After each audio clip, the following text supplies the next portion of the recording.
Hi, I'm Andrew Kreisberg. I'm co-creator and executive producer of The Flash. And I'm Greg Berlanti. We're really excited. It's going to have some of the biggest special effects we've ever attempted. And then we have sort of a new way to introduce all sorts of incredible villains. So we couldn't be more pumped. Bad Team Flash is trying to stop Savitar. And these are the final moments. I remember Andrew Kreisberg coming to me and telling me how it would all kind of go down in the end. And I remember saying to him, that is so cool. Young girls and young boys everywhere are going to be thrilled with her being the one to kind of take that final shot at Savitar. All these months you were trying to save me from him. Look at that, I saved you. It's empowering. It's empowering that Iris, who's kind of been this damsel all season and kind of struggled with Savitar looming over her, she's the one that has the final say and his last breath. You ready for Team Flash to take down the bad guys again? The best episode we've done this year is the one I directed, episode 319, The Flash, Once and Future Flash. In that, there's this moment where we put our hands together and we do, remember? Let's do it for these people, ready? And Team Flash. Team Flash. Watching how excited Tom Felton, the person, got to play Julian Albert, the character, Team Flash, and how excited he was to be a member of Team Flash. It was one of the salient highlights of season 3 for me, watching this guy be excited about something we were doing together as a group. Did you see? No, wait, no! After my first episode, my manager's like, so how was it? I'm like, it was like amazing. You know, I was just like a schoolgirl. I was just beaming because the cast is amazing. The crew's amazing, everyone's so sweet, and I feel like everyone's so grateful for the opportunity to be telling this story and to be here working with one another. Visual 33, take one. Mark. I'm a fan. That was like episode 8 or 9 where I first went into the Cortex and everyone was like, and I was like, oh my God, we're in the Cortex. We're in the Cortex. The energy is amazing, and they were so welcoming to me. And I was a little nervous, but they just, with open arms, welcomed me in, and that was really nice.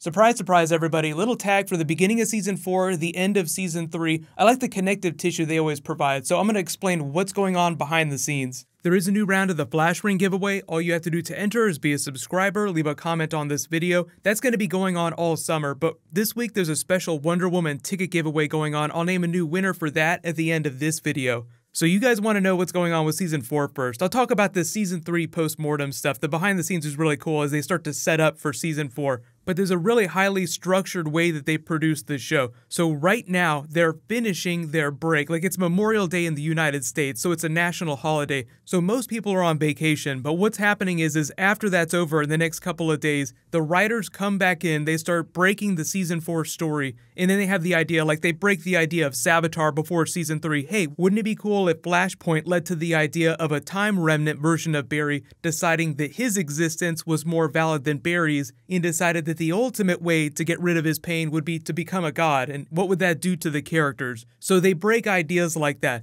So whatever the big theme of Season 4 is going to be, however Season 3 is going to change the characters, that's what they'll decide in the next couple of weeks. Then they'll sit down and start writing the scripts. Then they meet with the actors, they talk about their character arcs, so they break out the big story first, then they break out character arcs like what's going to happen to Barry this season, what's going to be happening to Iris, what's going to happen to Tom Cavanaugh because we killed HR, are we going to bring back Harrison Wells from Earth 2 for the entire season? What's going to be happening to Julian? Is he going to stick around for the entire season just for Caitlin? And Caitlin is probably the biggest change because this will be the first season that we won't have somebody that's permanently on Team Flash at the end of the season and the beginning of the season. She said, I'm going to go off and figure my stuff out. She'll be back. Oh yeah, for sure. She will definitely be back. But I totally love all of the time jump theories that you guys are throwing at me. So if you don't watch The Walking Dead, they've been talking about how there's going to be a jump in time between this season and the next season. And wouldn't it be crazy if The Flash did something like that, like they picked up at the beginning of Season 4, and it's 5 years later,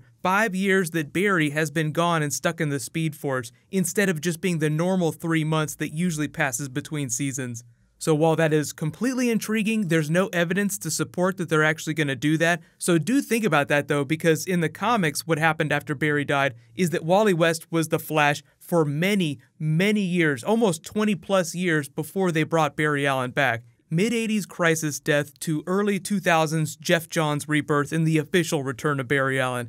So the only reason that I don't think that they're going to go that hardcore is just the way they treated Flashpoint on the TV show, and they accomplished it with one episode. I think there was a little bit of disappointment with that, so that's when they address stuff like that, when they're breaking the new season. Hey, we did this big Flashpoint arc, but people were kind of upset that we billed it as Flashpoint, but it only lasted for a single episode. So if we're going to do a big comic book thing like the Speed Force storm, Barry Allen being stuck in that Speed Force prison, we better find a more rewarding way to pay that off. What's happened to Barry while he's been in there? They said that it's hell. Will he come back a changed man?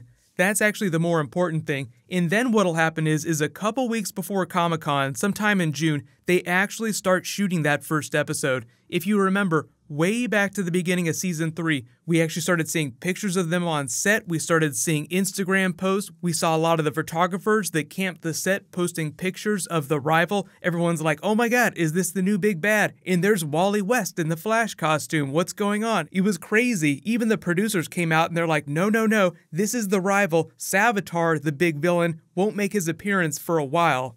So just expect the exact same thing to happen this summer. We'll get a tease for people walking around on set. We'll finally see Grant Gustin on set. What I'm expecting is that just because it's such a big thing that Barry's stuck in the Speed Force, is that when they pick up in episode 1, Wally will have been the Flash for at least the last couple of months, and it'll be like Flashpoint picking up, where he and Iris work as a team. They have everybody at Star Labs, Caitlin is still off on her own, and then things start to happen that lay circumstances that provide for Barry's return, as well as all the craziness of Season 3. Because the Flashpoint twist was what set off Savitar, set off the rival when they got to episode 2, so just don't be surprised if it's episode 2 before Barry is back in action normally. But regardless of how he shows up in episode 1, I'm expecting some rebirth twist where he's sort of like a force ghost for Wally and other speedsters. I need a tether, please help me get back. And then he doesn't actually physically appear till like the very end of the episode or the beginning of episode 2. But you'll see Grant Gustin stuff happening in the first episode. There will be almost 0 episodes of The Flash in its entire run where you never see or hear Barry Allen. But I have got a surprising number of questions this week about whether or not Grant Gustin is leaving the show. No, that's not how the CW shows work. He's a series regular, he signed a contract for 7 seasons just like Stephen Amell did, so whatever might come after that, who knows, but until then, he is going to be around for the long haul.